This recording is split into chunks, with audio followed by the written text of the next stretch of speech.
Pitt knocks off Wake Forest in what is one of, in my opinion, the most exciting wins for Pitt in quite some time. Let's talk about this big win for the Panthers and what is coming up here in the future. It's all coming up today on this episode of Locked On Pitt.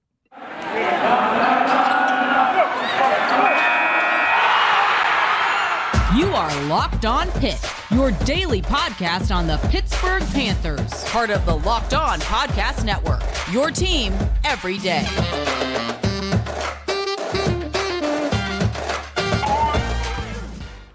What's going on, everybody? Welcome back to another episode of the Locked On Pitt podcast, your daily podcast covering the Pittsburgh Panthers. We have so much to talk about here in the sphere of Pitt.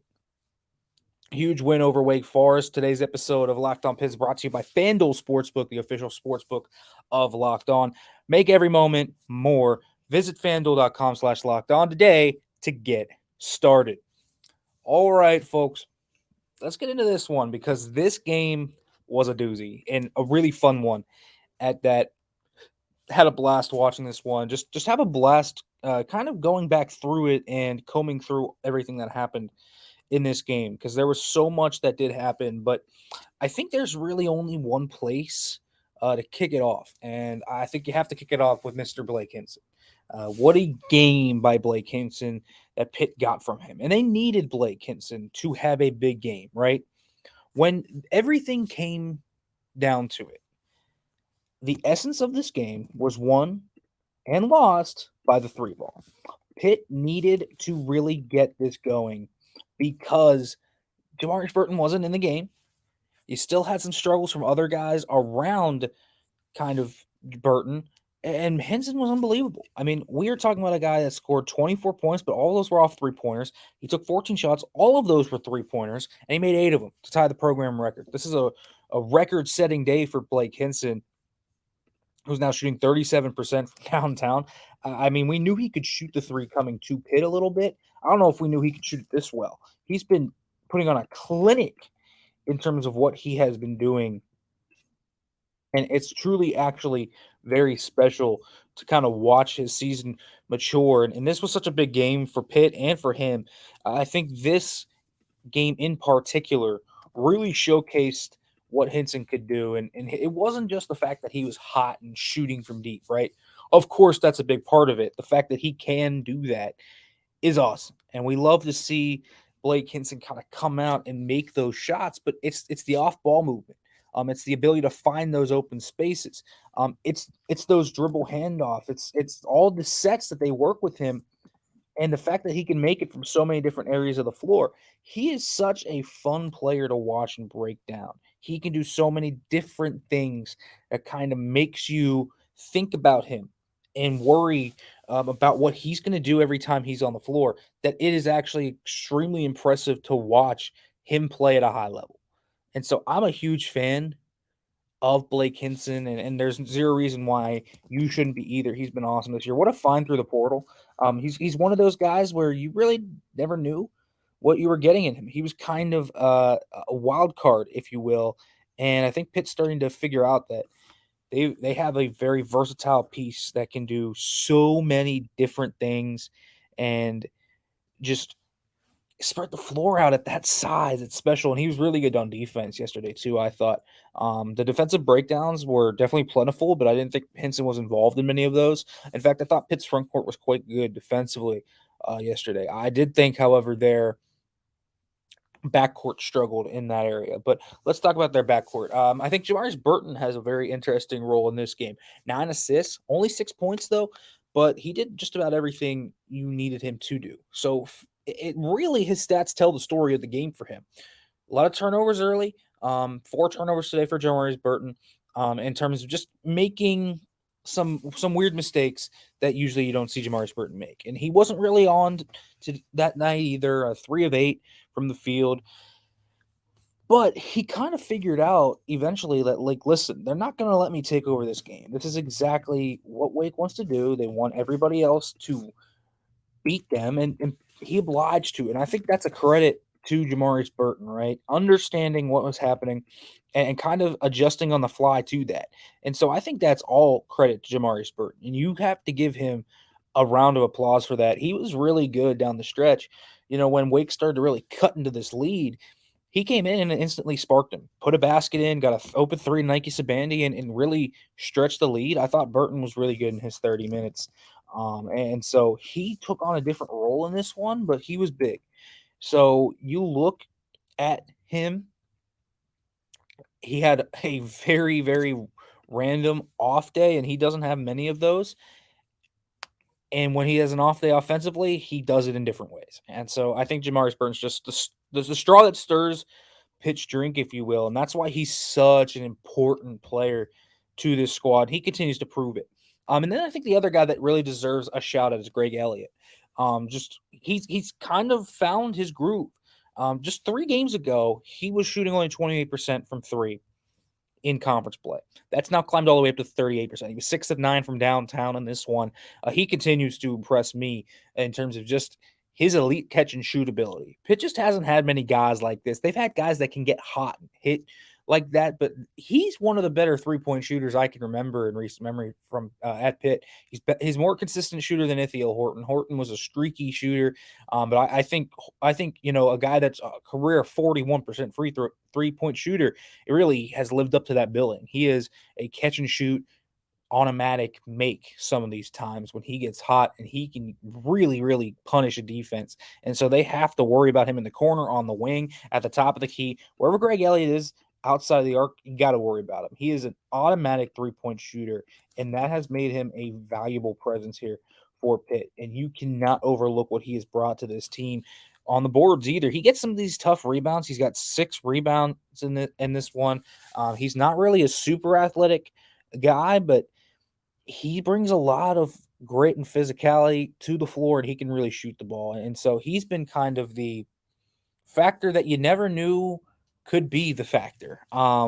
He is such a game changer for Jamarius Burton, Nelly Cummings, whatever, because they just have such a reliable kick out guy in Greg Elliott. And the fact that he has started to really hit those threes has been huge for Pitt, and was huge in this one because they dared Pitt to shoot the 3 ball. And that 1-3-1, they were collapsing in on Jamarius Burton. They weren't going to let him get easy mid-range jumpers. They weren't going to let him get to the rack very easily. And so it took Jamarius Burton out of the game a little bit. It took him out of his game. But Pitt kind of adjusted to it, and he adjusted to it. And Greg Elliott was kind of one of the answers to it. Him and Hinson really kind of took this team along with them. And I thought that was really impressive. Now, I want to talk about this game. Why that late lead being blown almost actually isn't that concerning to me, and why I look at this game and I'm actually more impressed by what Pitt did. I'm going to talk about that. But first, folks, I want to let you guys know about FanDuel, because, folks, FanDuel is the official sportsbook of Locked On. And listen, the NFL playoffs are here. College basketball is starting to get into the thick of things, and we're really excited about the new betting partner for Locked On in FanDuel. They have so many great features, folks, that can make betting just fun and easy for you. So for new customers, you can join today for $150 in free bets guaranteed. When you place just your first $5 bet, all you have to do is sign up at FanDuel.com/lockedon. Again, that's FanDuel.com. You get $150 in free bets guaranteed. And FanDuel has your favorite bets on the money line, point spreads, player props, so many more. Pitt Miami on Saturday. You want to put some down on that, you can feel free to.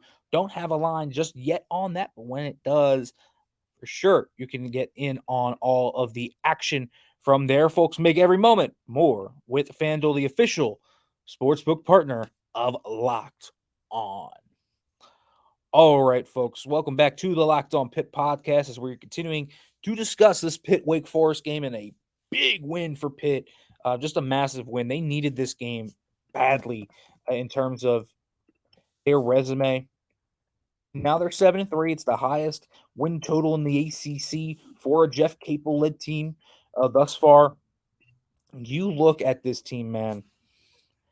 They're an unselfish, complete group.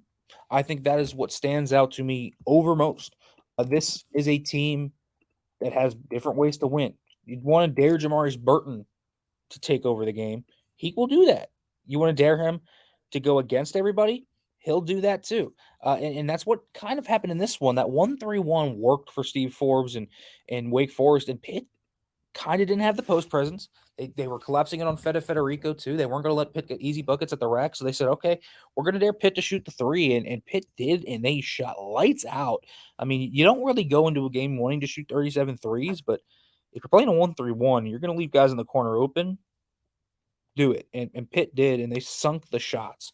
Nelly Cummings, I thought, had a really good first half. 6 assists in the game, but 5 in the first half to 0 turnovers in the first half. I thought that was impressive. I thought he had some issues down the stretch, including that weird last play offensively for Pitt.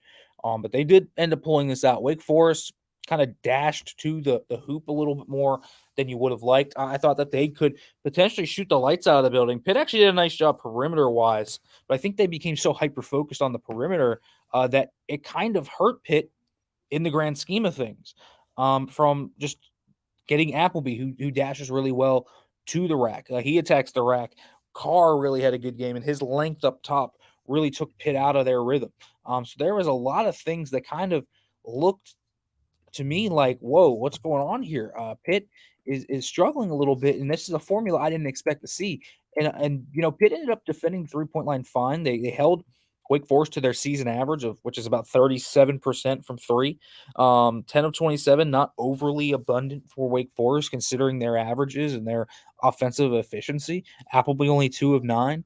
But they really slashed to the rack really well. But Pitt kind of took Damari Monsanto out of this game.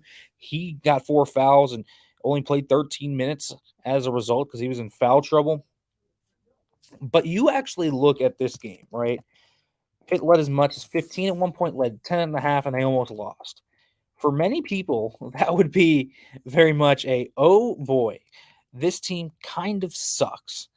But I don't think so. And I say this because look at the formula Pitt won with. 18 threes? They put on an offensive clinic in this game. But they've also won games where they shot terribly from 3. They win in different ways. And I honestly think about their diverse ways of winning and their diverse cast of scorers and guys who are kind of hot at times and who aren't. I just think of that and I say, man, this team can do a lot of different things and win in a lot of different ways. And that is so positive for Pitt and kind of their future because they don't live and die by the 3. They don't live and die by this one blueprint. There are multiple blueprints for Pitt to win. I wish they had the post blueprint. They don't have a guy in the post to where they can really rely on that. That would have been John Hughley. That's their missing aspect of this team. But they have multiple ways to win with multiple guys doing high-level things, and that is exactly what makes Pitt such an interesting team because they can win in more ways than one. And this continues to showcase. They can get in a barn burner and they'll win that. This was an offensive shootout. They were awful defensively in this game, but it didn't matter. It did not matter. Pitt stepped up to the plate and straight up took it to Wake Forest in a way I'm not sure Wake Forest saw coming. We've seen Pitt win barn burners. They won a barn burner at Syracuse. They have done this before. Now, that doesn't absolve the fact that they almost gave up the lead. Absolutely. They should 100% be able to close out teams better. I think, putting together a full 40 minutes is still a question, right? I still go back to that NC State game, and I say that is their best ACC win. And I don't say that in terms of quality of win. Clearly, Virginia and UNC, I think, are their best 2 wins quality-wise in their conference schedule, probably on their schedule, period.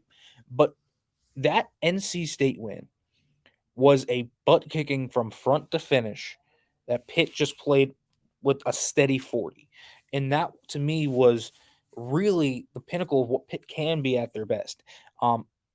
I'd like to see that team show up here a few times. I think that team beats Miami on Saturday.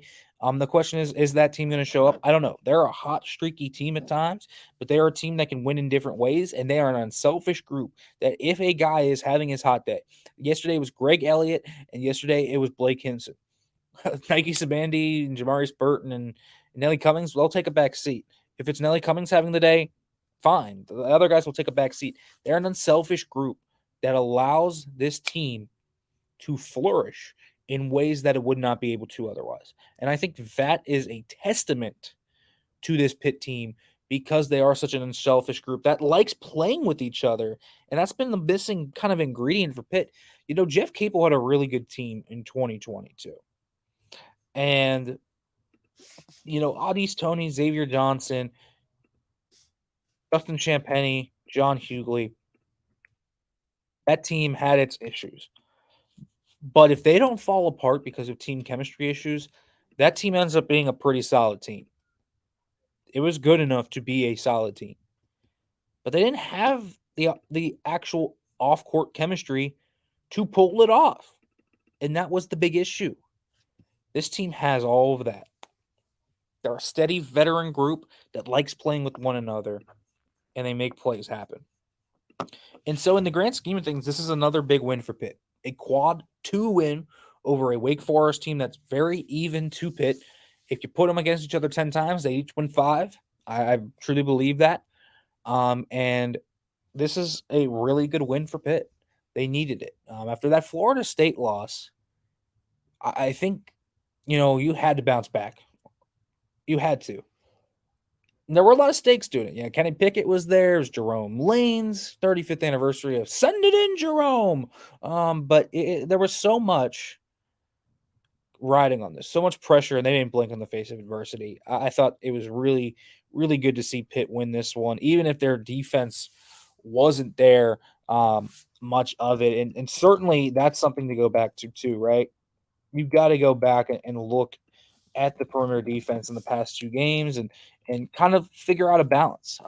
How can you slow down teams in the future defensively? Because right now Pitt's defense has definitely been struggling, but look at some of their stats. I mean, Pitt is just smoking hot from downtown right now in terms of their last few games, and that's a good sign for Pitt. And they were kind of due for a night where they just shot the lights out of the building. We hadn't seen them do that really since Syracuse, and so they really kind of came up in this one and shot the lights out. And I mean, they averaged the most 3-point attempts in the league right now.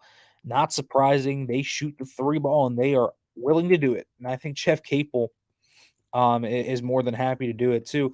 And another moment I want to shout out. I've got on Jeff Capel a lot. We were talking at the end of last year. I was kind of surprised he was going to be back until you ended up finding out what the buyout was. But look at what he did to end this game. He set his team up in 2 ways. One, even though it was a shot clock violation on the last offensive possession, that play worked. Period. It was set up to get JB either a mid-range jumper or a drive to the rack, or he could kick it out to an open Blake Hinson. This happened. Blake Hinson just didn't shoot the ball, and then he panicked, passed it to Nelly Cummings, and Nelly Cummings didn't shoot the ball. So you had a shot clock violation. That's not on Jeff Capel. He set it up perfectly. The players didn't execute it. And then you had what I consider to be one of the best decisions he made of his coaching career. So you knew Tyree Appleby was going to get the ball. Everybody in their mother knew Tyree Appleby was going to get the last shot because he's Wake's guy, right? Well, what happened otherwise? What ended up happening here was that Appleby got forced to his left and missed it. Got into a really low percentage shot from the wing that was contested with Federico in his face. And Jeff Capel, lo and behold, comes out post-game. It was analytics. Appleby is less efficient shooting to his left. That is a great coaching moment. Nike Sabandi did a great job driving him right to Federico. They did a fantastic job, man. Fantastic job. That's good coaching. And so this group, they're fun to root for. It's fun to see Pitt basketball being good again because we hadn't seen this. We hadn't seen this, man. And this is huge to me for Pitt. Just a big win that's a momentum builder and makes it a lot easier to envision them getting to 13, 14, 15 wins in the conference. It's one of those toss-up games where you kind of really want to win it. And you look back at that Clemson game, and it still eats at you. But this one would have really eaten a Pitt. They played really well. They had a phenomenal shooting night. It's the program record for most threes. Blake Hinson shot the lights out of the building, and Pitt's the one that ended up shooting Wake Forest out of the gym in a lot of ways. And so, man, this Pitt team, it's a fun team. It's a good team. It's not a great team. They have warts, but it's a good team. They have warts that they got to go look back at. But what a huge win. And Miami is going to be fun on Saturday. That'll be a big game for Pitt. But it's an opportunity for Pitt to rack up some higher resume wins. They have now 6 quad 1 and quad 2 wins combined. That's a really good mark for Pitt as they're on the bubble. They're going to stay in the tournament for now. They beat Miami. They're certainly still in there even after the loss to Florida State. And so they have opportunities. They have Miami. They have UNC. These are 2 very quality opportunities for Pitt to add to that resume. I don't think they're going to win both, but they win one. I think they're in perfect shape to get where they need to be. Whether it's Miami or UNC, whichever one they win, I think they're on the right track to getting back right into the soft of contention, and then they've got a softer schedule, and they just can't falter in that line. They haven't outside of that Florida State game. We know Florida State's better than the record, but Pitt's going to have to win the game on the road in Tallahassee later this year. But this is a good team that's really starting to come together. It's really fun to watch Pitt come together and play like they have. All right, everybody, as always, thanks for listening to the Locked On Pitt podcast. And as always, as we end it here, hail to Pitt.